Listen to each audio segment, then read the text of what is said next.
Keep inspiring.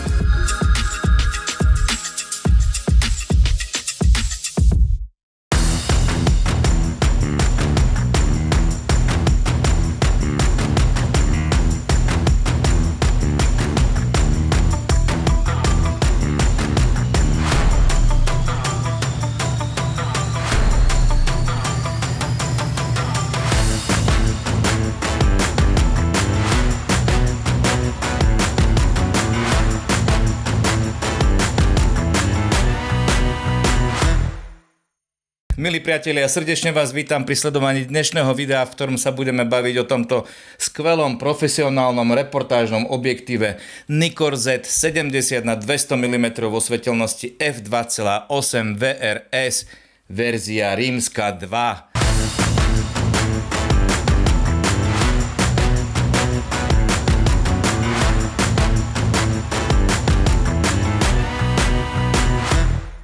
Áno, máte pravdu, ide o jeden z trojice profesionálnych zoom reportážnych objektívov, ktoré Japonci nazývajú aj traja draci, alebo Angličania Holy Trinity, takzvaná Svätá trojica objektívov. Prečo? Pretože tieto objektívy pokrývajú ohniska od širokouhlého 14 mm až po 200 mm teleobjektív.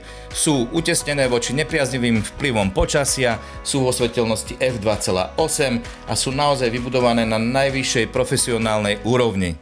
Po 6 rokoch sa spoločnosť Nikon rozhodla predstaviť nástupcu obľúbeného telezoomu 70 na 200 mm vo svetelnosti f2.8.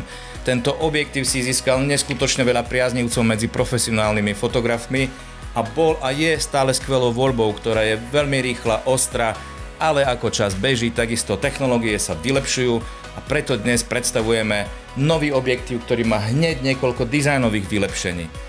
V prvom rade je o 12 mm kratší a o 360 g ľahší ako jeho predchodca, to už je naozaj cítiť, či takto v ruke alebo pri zavesení na krku. Navyše ťažisko objektívu, pohyblivé mechanizmy zoomu a zaostrovania sú posunuté čo najbližšie k telu fotoaparátu a preto či pri zoomovaní alebo zaostrovaní sa ťažisko objektívu mení len minimálne. A to je super správa pre vás, ktorí by ste chceli tento objektív používať na gimbale alebo v rigu. Navyše vďaka tomu, že pri zoomovaní a zaostrovaní sa objektív nevysúva, môže byť utesnený na najvyšších štandardoch, ktoré ponúka spoločnosť Nikon. Dážď, ani sneh, ani prach vás už nezastavia. Rotačné filtre ako je Vario ND alebo polarizačný filter môžeme jednoducho ovládať cez takéto okienko, bez toho, aby sme museli sňať slnečnú clonu z objektívu. Ďakujem Nikon, ďakujem za skvelú statívovú pätku so vstávanou Arca Swiss doštičkou. Bez toho, aby ste čokoľvek ďalšie nasadzovali a skrutkovali na objektív, ten bleskovo upevnite na najrozšírenejší typ profi statívových hlav. Statívovú pätku môžem aj jednoducho odobrať a namiesto nej nasadiť ochranný kryt, ak chcem vyslovene fotiť z ruky a statívová pätka mi prekáža. Ďakujem tiež za implementáciu hmatovej a zvukovej odozvy programovateľného prstenca. Môžem si ju aktivovať napríklad pri fotení a pri točení videa deaktivovať, aby som mohol nehlučne meniť clonu či iné nastavenia fotoaparátu. Teraz sa ale poďme spolu pozrieť na to, ako tento objektív funguje v praxi. Je naozaj ešte rýchlejší ako jeho svížny predchodca? Výrobca tvrdí, že dokonca viac ako dvakrát. Nemám potrebné zariadenie, aby som toto vedel presne otestovať. Pravdou ale je, že hneď na prvé použitie som mal dojem, že objektív štartuje okamžite a bleskovo mení pozíciu zaostrenia. Dokonca aj pri rovnakých motívoch som musel použiť iný typ zaostrovania, aby som dosiahol čo najlepšie výsledky. Kým pri fotení mladých plavcov pri tréningu som si s pôvodným objektívom vystačil s jednoduchým zaostrovaním na veľkú oblasť s rozpoznávaním tváre, ponovom boli zmeny také rýchle, že sledovali každé šplechnutie, ktoré zakrylo tvár. Bolo treba nastaviť v menu aparátu, aby objektív spomalil pri zmene AF pri kontinuálnom zaostrovaní. No nakoniec sa mi najviac osvedčilo bodové zaostrovanie s pomocou okolitých AF bodov. Naopak, pri športoch, kde ľudskú tvár neprekrýva veľa objektov, sa môžete spoľahnúť na detekciu objektu, tváre či očí.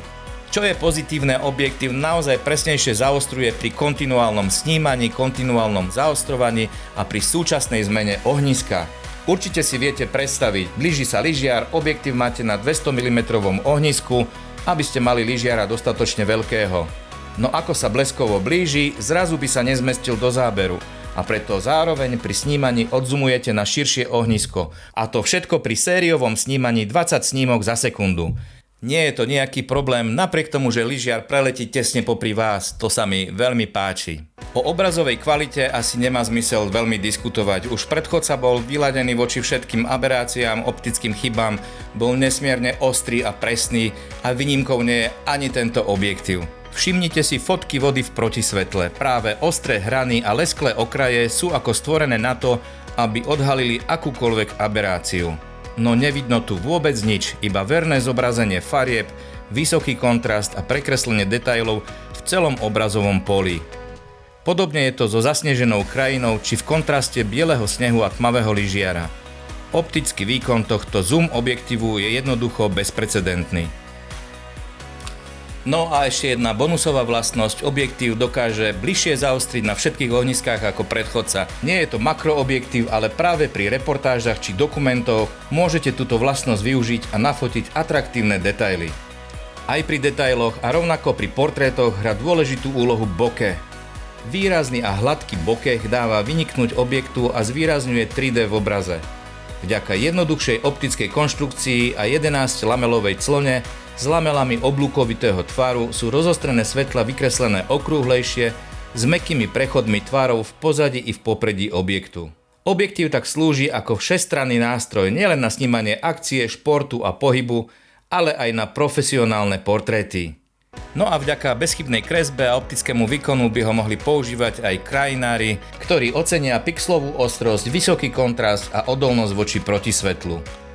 To na objektíve zanecháva minimálne odlesky či závoj, môžete tak objektív smelo namieriť aj oproti zdrojom svetla. Objektív má 11 lamiel oblúkovitého tvaru, ale pri dostatočnom priclonení na clonu f11, 14, 16 sa z ostrých svetiel vytvárajú 22 cípe hviezdice. To môžete využiť napríklad pri fotení nočného mesta, architektúry, ale i slnka v krajine.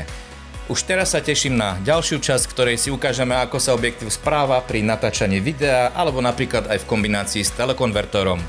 Teším sa na naše najbližšie stretnutie na YouTube kanály Nikonu Česká a Slovenská republika. Ahoj! Keep inspiring.